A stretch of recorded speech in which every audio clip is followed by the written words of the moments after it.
Olive oil is the best cooking oil. The smoke point of olive oil is approximately 350 degree Fahrenheit, means 176 degrees Celsius, which is a common cooking temperature for many recipes, particularly those for baked goods. Olive oil has long been the gold standard for cooking oils in kitchens across the globe. This is largely because it's versatile.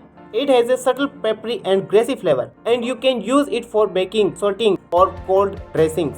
Olive oil is rich in vitamin E, which acts as an antioxidant. The primary fatty acid in olive oil is a monounsaturated fat called oleic acid, which studies have shown may have anti-cancer and anti-inflammatory properties. Additionally, olive oil contains antioxidant compounds called oleocanthal and oleoeuropein.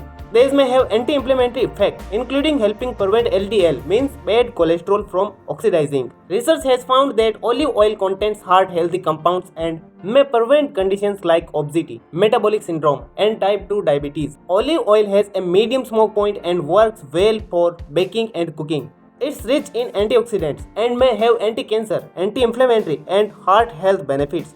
So use olive oil for cooking and be happy. Thanks for watching.